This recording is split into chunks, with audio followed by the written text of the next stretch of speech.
انسان کی علمی صلاحیتیں قرآن کی روشنی میں۔ انسان علمی صلاحیتوں کی بنیاد پر سارے حیوانات سے ممتاز ہے۔ حسی صلاحیتوں میں تو بہت سے حیوانات خاص صلاحیتوں میں انسان سے بڑھے ہوئے معلوم ہوتے ہیں۔ مثلاً کتوں میں سونگھنے کی حس بہت تیز ہوتی ہے تو گھوڑوں میں سننے کی صلاحیت زیادہ ہوتی ہے۔ شہد کی مکھی الٹرا وائلٹ رنگوں کو دیکھ سکتی ہے جنہیں انسان نہیں دیکھ سکتا، لیکن علمی سطح پر یعنی حسی اشارات کو محفوظ رکھنے، سمجھنے اور بوقت ضرورت دوبارہ استعمال کرنے کے معاملے میں انسان حیوانات سے بہت ممتاز ہے۔ رب کریم نے مخلوقات کی ساری صلاحیتیں ان کے دائرۂ کار کے اعتبار سے عطا کی ہیں، اور اس میں ساری مخلوق چاہے فرشتے ہوں یا انسان و جن، حیوانات ہوں یا نباتات، سبھی رب کریم کے محتاج ہیں۔ انسان کی علمی صلاحیتوں کا امتیاز خاص طور پر قرآن کی روشنی میں درج ذیل آیات سے ظاہر ہوتا ہے۔ وعلم آدم الأسماء كلها الرحمن علم القرآن خلق الإنسان علمه البيان الذي علم بالقلم علم الإنسان ما لم يعلم۔ اور ان سبھی آیات کا ربط انسان کے مقصد وجود اور زمین پر اللہ کے خلیفہ کی حیثیت سے اس کے دائرۂ کار اور وسعت کار سے ہے۔ انسان کی علمی صلاحیتوں کا امتیاز بھی اسی حیثیت سے ہے، اور ان آیات کی روشنی میں بالترتیب اسے سمجھنے کی کوشش کی جا رہی ہے۔ نمبر 1، وَعَلَّمَ آدَمَ الْأَسْمَاءَ كُلَّهَا، اور اللہ تعالیٰ نے آدم کو سب نام سکھا دیے۔ یہ سورہ البقرہ کی آیت نمبر 31 کا حصہ ہے۔ اس کا مفہوم بیان کرتے ہوئے مولانا مودودی لکھتے ہیں، انسان کے علم کی صورت دراصل یہی ہے کہ وہ ناموں کے ذریعے سے اشیاء کے علم کو اپنے ذہن کی گرفت میں لاتا ہے۔ لہٰذا انسان کی تمام معلومات دراصل اسماء اشیاء پر مشتمل ہیں۔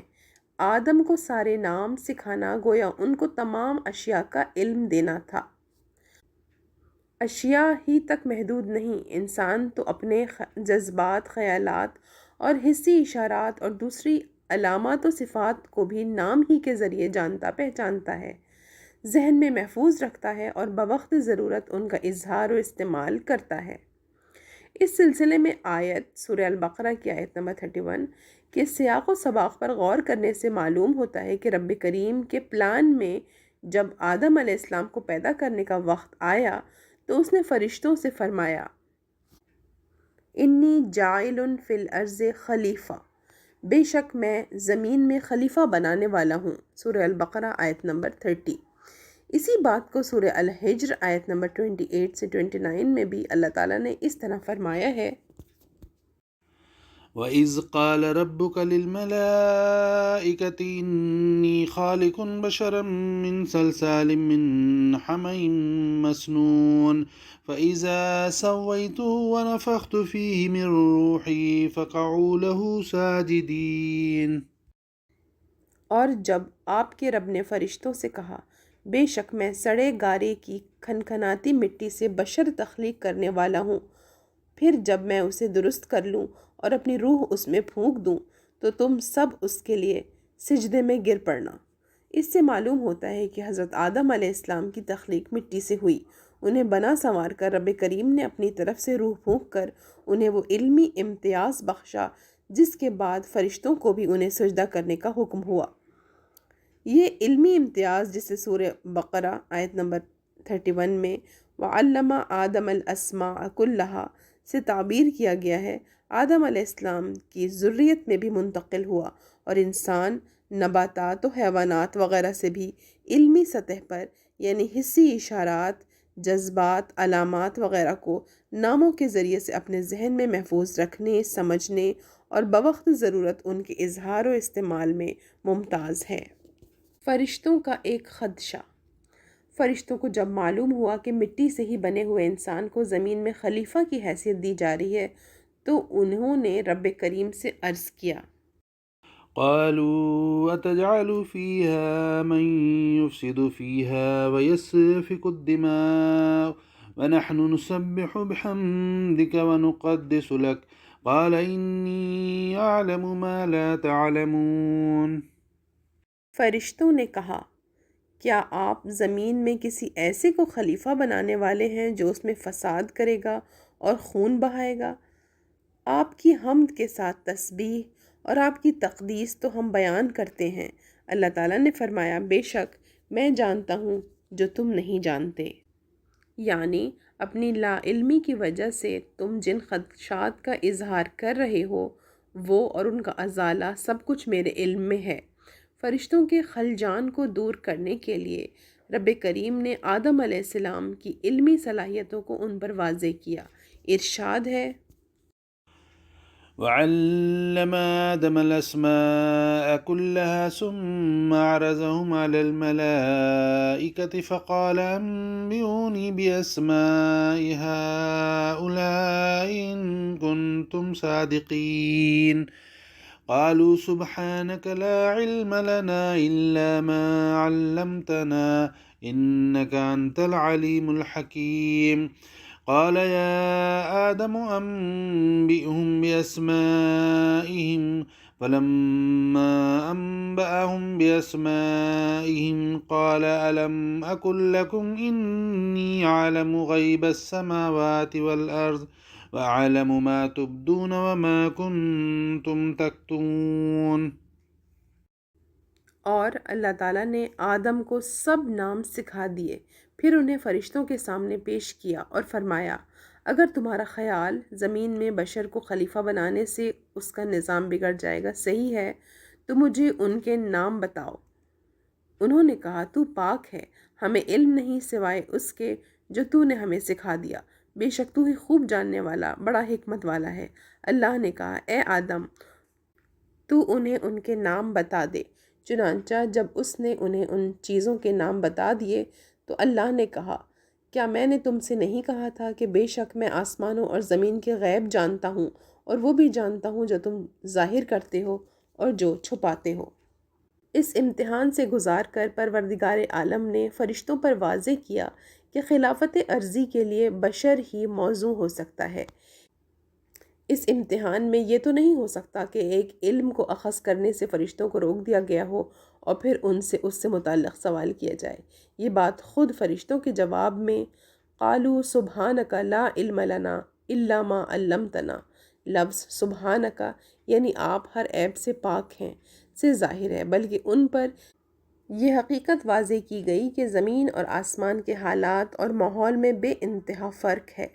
زمین کے ماحول میں آلودگی ہے اور اس میں حسی اشارے یا علامات و صفات آلودگی سے متاثر ہو سکتے ہیں، لیکن اللہ تعالیٰ نے انسان کے اندر یہ صلاحیت رکھی ہے کہ حسی اشارات، علامات و صفات وغیرہ کو ان کے ناموں سے یاد رکھ کر اس میں در آئی ممکنہ آلودگیوں سے الگ کر کے انہیں پہچان سکتا ہے، اپنے ذہن میں محفوظ رکھ سکتا ہے اور بوقت ضرورت ان کا اظہار و استعمال کر سکتا ہے۔ اس بات کی مزید وضاحت کے لیے ایک مثال انسان کی سننے اور سمجھنے کی صلاحیت سے پیش کی جاتی ہے۔ کسی خاص آواز کے اشارے آڈیو سگنلز جب کبھی انسان کے کان کے پردے سے ٹکراتے ہیں تو اس میں تھرتھراہٹ ہوتی ہے اور اس آواز کے مطابق اشارہ سگنل لہروں کی شکل میں نروز کے ذریعے دماغ تک پہنچتا ہے اور اسے ایک خاص احساس ہوتا ہے۔ اگر اس احساس کا تجربہ پہلی مرتبہ ہوتا ہے تو اس کو بتا کر اس احساس کو کوئی نام دیا جاتا ہے اور یہ اشارہ اسی نام کے ساتھ مخصوص ہو کر دماغ میں محفوظ ہو جاتا ہے۔ اس کے بعد جب کبھی وہ اشارہ اسی یا کسی اور ذریعے سے پیدا ہو کر اس انسان کے دماغ میں پہنچتا ہے تو وہ اسے پہلے دیے گئے نام کے حوالے سے سمجھ لیتا ہے اور بوقت ضرورت خود بھی وہی آواز پیدا کر کے اسے ظاہر کر سکتا ہے۔ یہاں یہ بات ذہن میں رہنی چاہیے کہ کسی خاص آواز کے جو اشارے کان تک پہنچتے ہیں ان میں ہر دفعہ کچھ فرق ہو سکتا ہے۔ کبھی آواز پیدا کرنے والے الگ ہو سکتے ہیں جس کی وجہ سے آواز کے لہجہ اور انداز میں فرق ہو سکتا ہے، یا مخصوص آواز کے ساتھ کچھ دوسری آوازیں شور، نوائس وغیرہ کی صورت میں کان میں داخل ہو کر دماغ تک پہنچ سکتی ہیں اور مطلوبہ مخصوص آواز کے اشارے کو آلودہ کر سکتی ہیں۔ ان تمام صورتوں میں اگر لہجہ وغیرہ کا فرق یا آلودگی ایک حد کے اندر ہے تو انسان اس آلودگی کو نظر انداز کر کے اصل مطلوبہ آواز کو اپنے دماغ میں پہلے سے محفوظ اشارے کی مدد سے پہچان لیتا ہے۔ یہ انسان کا ہر وقت کا تجربہ ہے اور اس کی فطرت میں ایسا شامل ہے گویا سب کچھ آپ سے آپ ہو رہا ہو۔ لیکن فرشتہ جس کا میدان کار صاف ستھرا اور آلودگیوں سے پاک ہے، جب کسی بتائی گئی علامت میں ہلکا سا بھی فرق پاتا ہے تو کہہ دیتا ہے کہ ہمیں تو وہی معلوم ہے جو ہمیں بتایا گیا ہے، لا علم لنا الا ما علمتنا۔ یہی حال انسان کے دوسرے حسی اشارات، جذبات، خیالات اور دوسری علامات و صفات کا بھی ہے۔ انسانی فطرت کی یہی خاصیت ہے جس کی وجہ سے وہ آلودگیوں کے درمیان حق کو پہچان کر اس پر عمل کرتا ہے اور اپنے آپ کو آلودگیوں سے بچاتا ہے۔ ناموں کے ذریعے علامات وغیرہ کی پہچان ہی انسان کے علم میں بتدریج ترقی کا سبب بنتی ہے۔ کسی گول چیز کو لڑکتے دیکھ کر خود بھی گول چیزوں کو لڑکا لڑکا کر اس کا تجربہ کرتا ہے اور پھر ان کے کھردرے پن آلودگی کو دور کر کے پہیا بنا لیتا ہے۔ یہ ایک مثال ہے جس سے انسان کے تجرباتی علم کی ترقی کو سمجھا جا سکتا ہے۔ لیکن اس کا منفی پہلو بھی ہے، وہ یہ کہ کبھی انسان آلودگیوں کو دور کرنے کے بجائے دانستہ یا غیر دانستہ طور پر انہی آلودگیوں میں الجھ کر رہ جاتا ہے جو اس کی بربادی کا سبب بن جاتی ہیں۔ انسانی تاریخ میں اس کی ترقی کے ساتھ ساتھ یہ بربادیاں بھی نظر آتی ہیں۔ الرحمن علم القرآن خلق الانسان علمہ البیان۔ نہایت مہربان رب کریم نے قرآن سکھایا، اس نے انسان کو پیدا کیا اور اسے گویائی سکھائی۔ اوپر بیان ہو چکا ہے کہ انسان چیزوں کو اور ان کی علامات و صفات کو ان کے نام سے جانتا اور پہچانتا ہے اور کسی حد تک ان میں درآئی آلودگیوں کے باوجود انہیں صحیح شکل میں پہچان سکتا ہے، لیکن وہ حالات سے مغلوب ہو کر غلطیاں بھی کر سکتا ہے۔ ان غلطیوں سے بچانے کے لیے اللہ تعالیٰ نے نبیوں اور کتابوں کا سلسلہ جاری فرمایا اور انسان کو قوت گویائی عطا فرمائی جس کے بغیر انبیاء اور کتابوں کی تعلیمات کا فائدہ حاصل نہیں ہو سکتا تھا۔ قوت گویائی انسان کے علاوہ کسی اور ارضی مخلوق کو حاصل نہیں، یہ بھی زمین میں اس کے خلیفہ ہونے کی ایک دلیل ہو سکتی ہے۔ سورہ الحج آیت نمبر 78۔ اللہ تعالیٰ نے انسان کو یہ صلاحیت دی ہے کہ وہ اپنے گلے سے پیدا ہونے والی آواز کو جب منہ سے نکالتا ہے تو اس میں حلق، زبان اور ہونٹ وغیرہ کے ذریعے مناسب اتار چڑھاؤ پیدا کر کے اسے بامعنی الفاظ میں بدل کر اپنے ما فی الضمیر کو بیان کر لیتا ہے۔ اسی طرح کسی بیان کو کان سے سن کر اس کے معنی و مفہوم کو سمجھ لیتا ہے، اسے اپنے ذہن میں محفوظ رکھ سکتا ہے اور ضرورت پڑنے پر دوبارہ بیان کر سکتا ہے۔ ظاہر ہے یہ علم حاصل کرنے اور اسے پھیلانے کا نہایت اہم ذریعہ ہے جو انسان کے علاوہ کسی ارضی مخلوق کو حاصل نہیں۔ اقرأ وربک الاکرم الذی علم بالقلم علم الانسان ما لم يعلم۔ پڑھو اور تمہارا رب بڑا کریم ہے جس نے قلم کے ذریعے سے علم سکھایا، انسان کو وہ علم دیا جسے وہ نہ جانتا تھا۔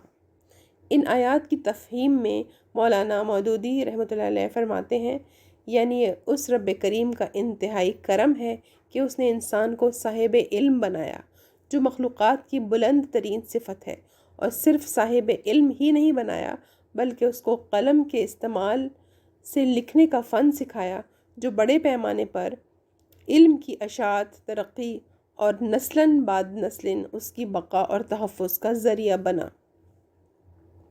اگر وہ الہامی طور پر انسان کو قلم اور کتابت کے فن کا یہ علم نہ دیتا تو انسان کی علمی قابلیت سکڑ کر رہ جاتی اور اسے نشو و نما پانے، پھیلنے اور ایک نسل کے علوم دوسری نسل تک پہنچنے اور آگے مزید ترقی کرتے چلے جانے کا موقع ہی نہ ملتا۔ اور یہ کہ انسان اصل میں بالکل بے علم تھا، اسے جو کچھ بھی علم حاصل ہوا اللہ کے دینے سے حاصل ہوا۔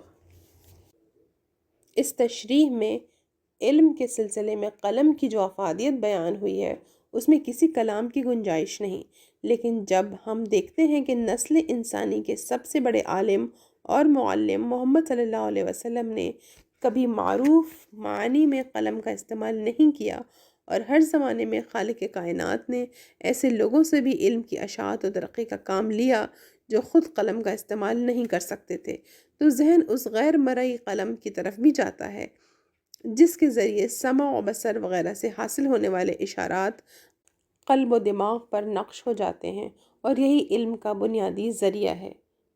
ان نقوش کو ان کی مناسبت سے نام دے دیے جاتے ہیں، اور یہ نام اپنے نقوش کے ساتھ مخصوص ہو کر دماغ کے کسی گوشے میں محفوظ ہو جاتے ہیں۔ انہی ناموں کے توسط سے ان کا استعمال ہوتا ہے۔ اللہ تعالیٰ کا ارشاد ہے، والله أخرجكم من بطون أمهاتكم لا تعلمون شيئا وجعل لكم السمع والأبصار والأفئدة لعلكم تشكرون۔ اور اللہ نے تم کو تمہاری ماؤں کے پیٹوں سے اس حال میں نکالا کہ تم کچھ علم نہیں رکھتے تھے، اور اس نے تمہیں کان دیے، آنکھیں دیں، اور سوچنے سمجھنے والے دل دیے تاکہ تم شکر ادا کرو۔ اور معلوم ہے کہ ہمارے کان، آنکھ اور دل وغیرہ کو ملنے والے یا ان میں پیدا ہونے والے اشارات ہی دل و دماغ میں محفوظ ہو کر ہمارے علم اور اس کی ترقی کا ذریعہ بنتے ہیں۔ ہمیں جو کچھ حاصل ہے سب اللہ تعالیٰ کا دیا ہوا ہے۔ اس بات کی سمجھ کے ساتھ اللہ تعالیٰ کی دی ہوئی نعمتوں پر اس کا شکر، یعنی ان نعمتوں کو اللہ تعالیٰ کی مرضی کے مطابق استعمال کرنا، عبادت کا درجہ رکھتا ہے جس کے لیے ہمیں پیدا کیا گیا ہے۔ سورہ الذاریات آیت نمبر 56۔ اللهم أعنا على ذكرك وشكرك وحسن عبادتك۔